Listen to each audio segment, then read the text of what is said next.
Naku, lakas na ng hangin. Grabe yan.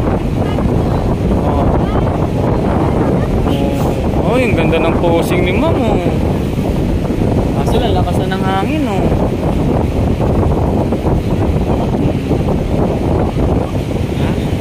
Ganda ng posing ni ma'am.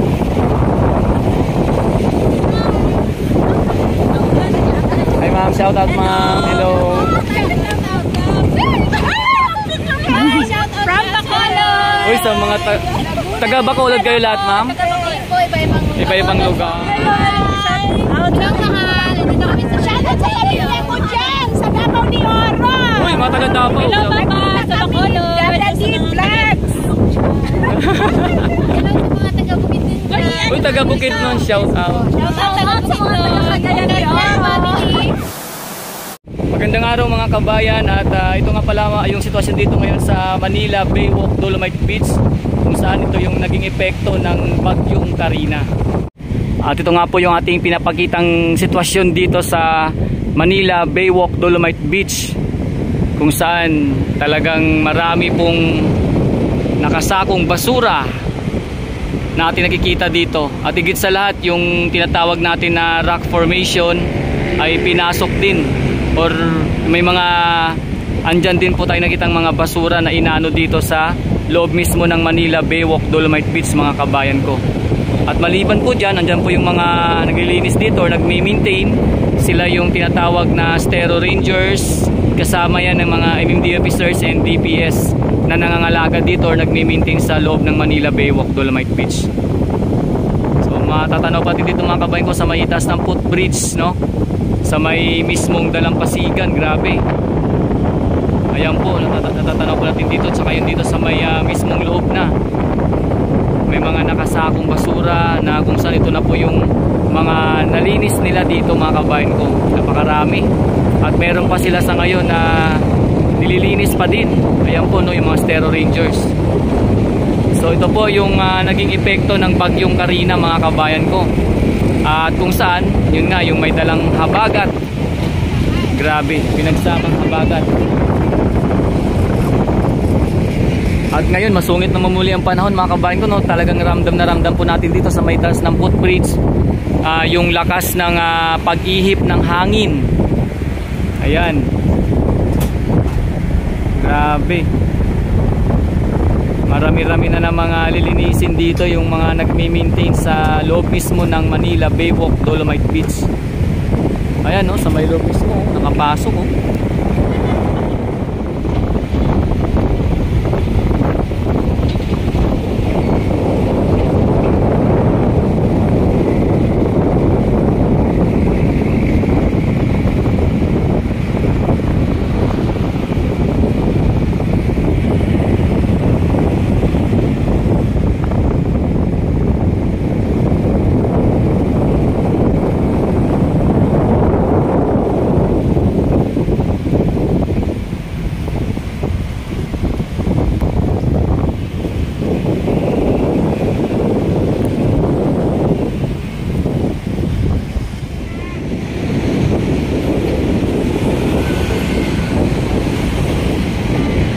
Napatingin na lang sila ma'am sa dami ng basura dito na inanod ngayong araw dito nga po sa Manila Baywalk Dolomite Beach. Grabe, marami na namang lilinisin dito yung mga nagme-maintain sa loob mismo ng Manila Baywalk Dolomite Beach mga kabayan.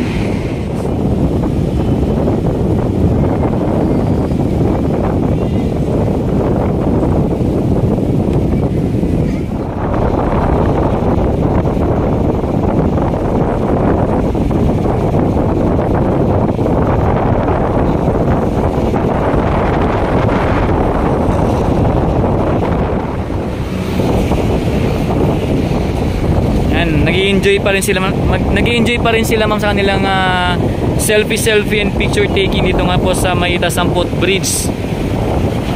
Kahit medyo nakakalungkot na makita yung epekto ng bagyong Karina dito nga po sa Manila Baywalk Dolomite Beach. Nakita nyo naman mga kabayan ko, no? Ayan, no? Isang parang buong barkada to. Oh.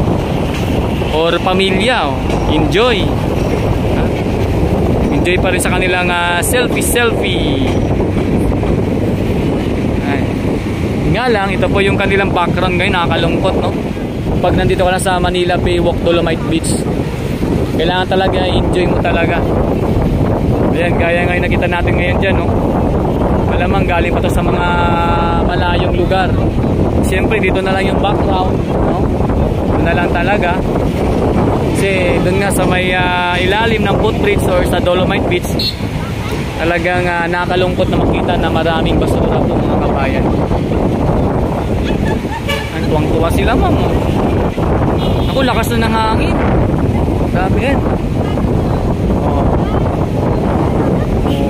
Oh, yung ganda ng posing ni ma'am, oh.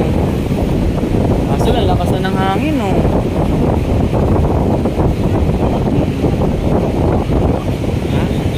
Ganda ng posing ni ma'am.